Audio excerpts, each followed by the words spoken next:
Dear students, this is Praveen Kumar Agrawal from Management Department, Rotary Institute of Management and Technology, Chandosi, welcomes you in today's lecture of Business Organization. In today's lecture, we will discuss the concept of types of layout. जैसा कि previous lecture में हमने discuss किया था कि layout क्या होता है, इसको अफेक्ट करने वाले कौन कौन से फैक्टर्स हैं, यानी कि जब हम प्लांट लेआउट को डिजाइन करते हैं तो किन फैक्टर्स को हमें कंसीडर करना चाहिए, ये टॉपिक्स मैंने आपसे प्रीवियस लेक्चर में डिस्कस कर लिए थे। आज के लेक्चर में मैं आपसे डिस्कस करूंगा कि लेआउट के कौन कौन से मेन टाइप्स अवेलेबल हैं।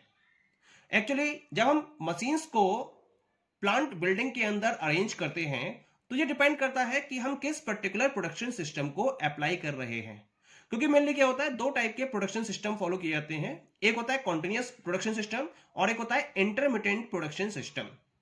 अगर हम कॉन्टिन्यूअस प्रोडक्शन सिस्टम को फॉलो करते हैं तो हम प्रोडक्ट लेआउट को फॉलो करते हैं, और अगर हम इंटरमिटेंट प्रोडक्शन सिस्टम को यूज करते हैं तो हम प्रोसेस लेआउट के अकॉर्डिंग अपने मशीन्स को अरेंज करते हैं। तो इन दोनों को हम डिफाइन करेंगे वन बाय वन। पहले हम बात करते हैं about the product layout. Product layout को हम लाइन लेआउट का नाम भी देते हैं। क्या होता है product layout? A product layout implies the arrangement of machines in the order or sequence in which they are to be used in the production of a particular product. It is called line layout as the machines under this type are arranged in a line. Point is clear? यानी कि क्या होता है, एक product layout का मतलब होता है मशीन्स को अरेंज करना उस पर्टिकुलर ऑर्डर में या सीक्वेंस में जिसमें हमें पर्टिकुलर प्रोडक्ट के प्रोडक्शन के लिए यूज करना है। एक सिस्टमैटिक वे में हम मशीन्स को अरेंज करते हैं इन अ पर्टिकुलर लाइन। एक लाइन फॉलो करते हैं, यानी कि one machine, after that second machine, after that third machine, after that fourth machine, after that fifth machine and so on. All the machines are arranged in a single line. इसी वजह से हम इस layout को product layout या फिर इसको हम लाइन लेआउट का नाम भी देते हैं, क्योंकि एक पर्टिकुलर लाइन में ये अरेंजमेंट फॉलो किया जाता है। Under such arrangement of machines raw material are fed at one end and taken out as the finished product on the other. क्या होता है इसमें, हमने एक मशीन में प्रोडक्ट को फेड कर दिया, उसको उसमें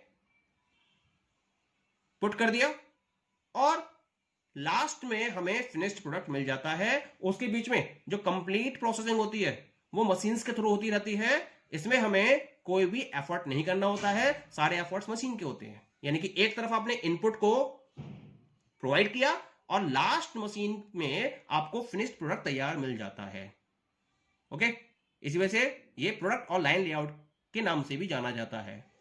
ये कहां सुटेबल है? ये उन पर्टिकुलर इंडस्ट्रीज में सुटेबल है जहां पर मास लेवल में प्रोडक्शन किया जाता है और कॉन्टिन्यूअस वे में प्रोडक्शन किया जाता है। दो चीजें ध्यान रखनी है, एक तो मास लेवल पर प्रोडक्शन हो रहा हो और दूसरा कॉन्टिन्यूअस वे में प्रोडक्शन हो रहा हो। उन इंडस्ट्रीज में हम प्रोडक्ट लेआउट या लाइन लेआउट को मैक्सिमम वे में यूज करते हैं। क्लियर? जैसे एग्जांपल लेके चलते हैं, यहां पर मैं एक लेआउट आपको डिजाइन करके दिखा रहा हूं for two products A and B. तो अगर मैं दो प्रोडक्ट की बात कर रहा हूं तो इन दोनों प्रोडक्ट्स के लिए दो अलग अलग सेपरेट लाइन होंगी। किस तरह से? This is the diagram given to you. ये आपको डायग्राम दे रखा है। यहां पर मैंने एक प्रोडक्ट लिया है, प्रोडक्ट ए, ये उसका डिपार्टमेंट है, और ये प्रोडक्ट बी है, ये उसका डिपार्टमेंट है।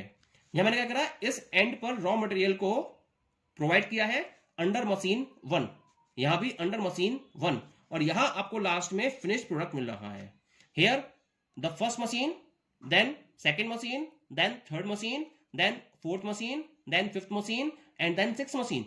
तो प्रोडक्ट पास हो रहा है, पहले मशीन 1 में जाएगा, मशीन 1 की प्रोसेसिंग कंप्लीट होने के बाद ये सेकंड मशीन में मूव करेगा, सेकंड से थर्ड में मूव करेगा, और लास्ट में ये 6 में मूव करके हमें एट लास्ट फिनिश्ड प्रोडक्ट मिल जाता है। Same is here for product B, 1 से 2, 2 से 3 में प्रोसेसिंग, 3 से 4th में, 4 से 5 में, 5 से 6 में मूव करेगा प्रोडक्ट, और लास्ट में हमें फिनिश्ड प्रोडक्ट मिल जाएगा। क्लियर?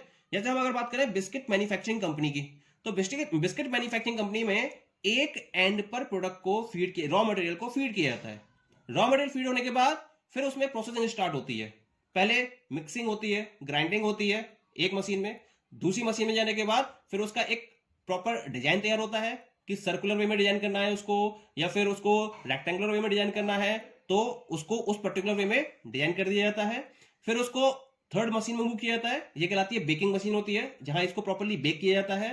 फिर बेकिंग के बाद ये मूव करता है कूलिंग मशीन में, जहां इसके टेम्परेचर के अकॉर्डिंग इसको एडजस्ट किया जाता है और इसको कूल किया जाता है, क्योंकि बेकिंग मशीन में बहुत हीट होता है और हीट होगा तो प्रॉपर्ली वो फ्रीज नहीं हो पाएगा, तो उसे फ्रीज करने के लिए कूलिंग मशीन में लेकर जाया जाता है प्रोडक्ट को।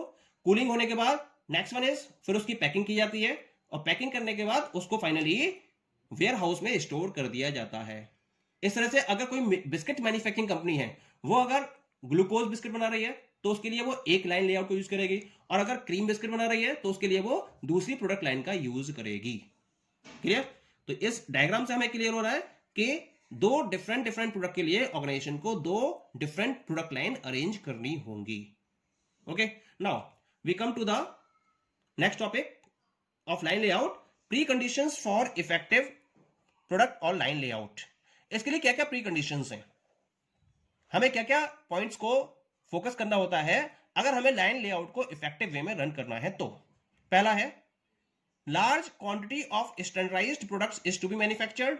हमें ये केवल और केवल वहां अप्लाई करना है जहां हम स्टैंडर्डाइज्ड प्रोडक्ट की लार्ज क्वांटिटीज को प्रोड्यूस कर रहे हैं। स्टैंडर्डाइज का मतलब क्या होता है, जहां चाहे हम 1 यूनिट प्रोड्यूस करें, चाहे हम उसकी 1000 यूनिट्स प्रोड्यूस करें, हर यूनिट क्या होनी चाहिए, वो एक ही साइज की, एक ही शेप की, एक ही कलर की, एक ही डिजाइन की होनी चाहिए, मतलब कंप्लीट सिमिलरिटी होनी चाहिए, दोनों एक दूसरे के ट्विंस होने चाहिए। तो ऐसे प्रोडक्ट को क्या कहेंगे, हम स्टैंडर्डाइज्ड प्रोडक्ट कहेंगे। तो अगर हम स्टैंडर्डाइज्ड प्रोडक्ट्स की लार्ज क्वांटिटीज को प्रोड्यूस कर रहे हैं तब हम इस लेआउट को यूज कर सकते हैं। दूसरा, the standardized products are to be processed continuously. Continuous way में प्रोडक्शन होना चाहिए, कहीं भी ये प्रोडक्शन स्टॉप नहीं होना चाहिए। Clear? Sufficient volume of goods processed to keep the production line actively occupied. आपके पास सफिशिएंट वॉल्यूम ऑफ गुड्स होना चाहिए, यानी कि जो रॉ मटेरियल है आपके पास वो सफिशिएंट क्वांटिटी में होना चाहिए, तभी तो आप क्या कर सकते हो, कॉन्टिन्यूस वे में प्रोडक्शन कर सकते हो। अगर कहीं भी आपके पास गुड्स की कमी रह गई, रॉ मटेरियल की कमी रह गई, तो क्या होगा, आपका प्रोडक्शन कॉन्टिन्यूस वे में नहीं होगा, मशीन स्टॉप हो जाएंगी, और उसकी वजह से क्या होगा, आपको बहुत ज्यादा डैमेज उठाना पड़ सकता है, लॉस उठाना पड़ सकता है। ठीक है, next one is there should be great interchangeability of the parts. Parts में एक इंटरचेंजेबिलिटी होनी चाहिए। अगर इंटरचेंजेबिलिटी की कंडीशन नहीं है तो हम इस लेआउट को यूज नहीं कर सकते। The next one is to maintain good balance each work station must employ machines और equipment of approximately equal capacities. यानी कि अगर आप एक बैलेंस बनाकर रखना चाहते हो, एक मशीन से दूसरी मशीन के बीच में वर्क को प्रॉपर्ली बैलेंस करना चाहते हो, तो आपको उसी के अकॉर्डिंग एक्टिविटीज को मैनेज करना होगा।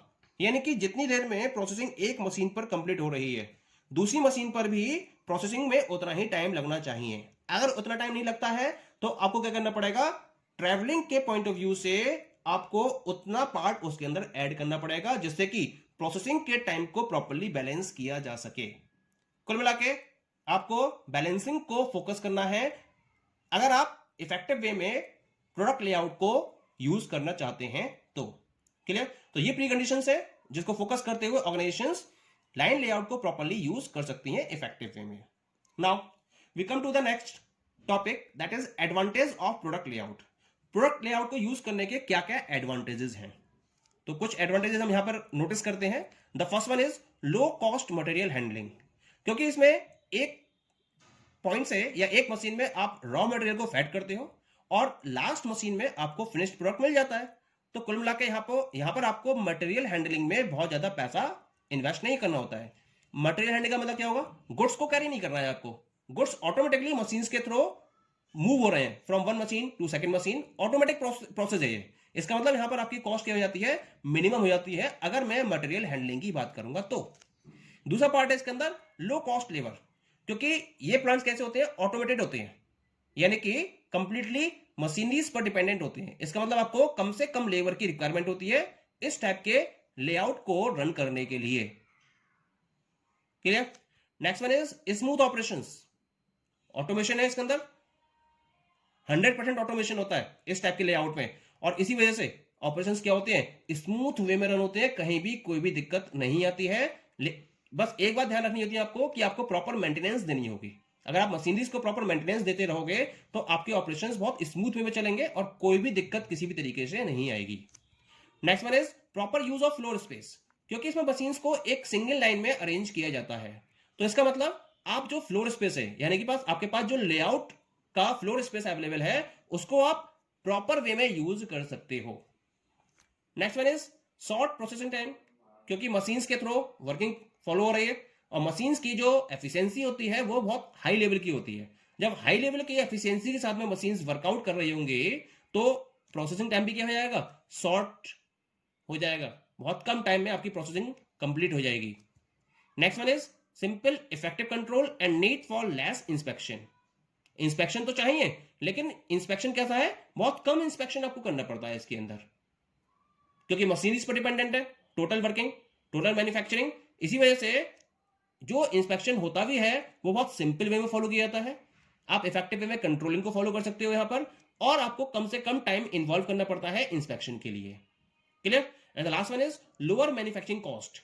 जो मैन्युफैक्चरिंग कॉस्ट होती है उसकी, वो भी कम से कम होती है, क्योंकि कॉन्टिन्यूस प्रोडक्शन है, लार्ज क्वांटिटी आप प्रोड्यूस कर रहे हो उसकी हेल्प से, मास क्वांटिटी प्रोड्यूस कर रहे हो, तो जो कॉस्ट पर यूनिट होती है वो क्या हो जाती है, वो लोअर लेवल तक पहुंच जाती है। इसी वजह से जो ऑर्गेनाइजेशंस अपने प्रोडक्ट को कम से कम प्राइस में मार्केट में अवेलेबल कराना चाहती हैं, वो इस पर्टिकुलर लेआउट का यूज करती हैं। Clear? Now come to the disadvantages of product layout. हमने इतने सारे एडवांटेजेस इसके डिस्कस करे, लेकिन इसके बावजूद भी इसके कुछ डिसएडवांटेजेस भी हैं। क्या क्या है वो disadvantages? The first one is higher capital investment. इस पर्टिकुलर प्लांट में कैपिटल इन्वेस्टमेंट हायर लेवल पर होता है, क्योंकि 100% ऑटोमेटेड प्लांट का यूज किया जाता है। यानी कि आपको मशीन्स में इन्वेस्ट करना होता है, और जब हम किसी टेक्नोलॉजी में या मशीनरीज में इन्वेस्ट करते हैं तो उसकी जो कॉस्ट होती है वो हायर लेवल तक होती है। तो जब स्टार्टिंग इन्वेस्टमेंट होगा तो वो बहुत ज्यादा होता है। तो ये केवल वही कंपनीज फॉलो कर सकती हैं जिनके पास रिसोर्सेज ज्यादा क्वांटिटी में अवेलेबल होते हैं। Clear? Next one is higher overhead charges. यहां जो ओवरहेड चार्जेस होते हैं वो भी बहुत ज्यादा होते हैं। आपको डिफरेंट डिपार्टमेंट्स में इसको डिवाइड करना होता है और उसके बेसिस पर वर्कआउट करना होता है। तो जितने ज्यादा डिपार्टमेंट में आप डिवाइड करोगे उतने ही ज्यादा आपके ओवरहेड चार्जेस बढ़ते चले जाते हैं। वर्क स्टॉपेज, ये इसका एक लूजिंग पॉइंट है। अगर किसी भी एक मशीनरी के अंदर कोई दिक्कत आ जाती है तो क्या होगा, पूरी की पूरी प्रोसेस रुक जाती है, और पूरी प्रोसेस रुकने से क्या होगा, ऑर्गेनाइजेशन को बहुत ज्यादा लॉस होगा। तो एक मशीनरी के स्टॉपिंग से ही बहुत ज्यादा लॉस की पॉसिबिलिटी बनी जाती है इस टाइप के लेआउट में। इसी वजह से यहां पर मेंटेनेंस पर मैक्सिमम एफर्ट्स फॉलो किए जाते हैं ऑर्गेनाइजेशंस के द्वारा। Next one is difficult supervision. Supervision क्या होता है इसका? सुपरविजन डिफिकल्ट होता है क्योंकि मशीन्स के थ्रू वर्किंग फॉलो हो रही है, तो इसमें बहुत टेक्निकल पर्सन्स की रिक्वायरमेंट होती है जो इसके सुपरविजन को फोकस कर सकें। अगर नॉन टेक्निकल पर्सन है या वो बहुत ज्यादा नहीं जानता है तो वो इसको प्रॉपर्ली सुपरवाइज नहीं कर सकता। जो पर्टिकुलर पर्सन मशीन्स को हैंडल करने में एक्सपर्ट होता है, एक्सपर्टाइज नॉलेज रखता है, वही केवल और केवल इस टाइप के लेआउट को प्रॉपर्ली सुपरवाइज कर सकता है।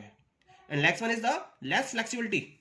इस टाइप के सिस्टम में या लेआउट में फ्लेक्सिबिलिटी बहुत कम होती है। यानी कि अगर आने वाले टाइम में कोई टेक्नोलॉजी में चेंज होता भी है तो इस टाइप के लेआउट में आप बहुत ज्यादा चेंजेस को फोकस नहीं कर सकते, आपको कंप्लीट लेआउट ही चेंज करना पड़ता है।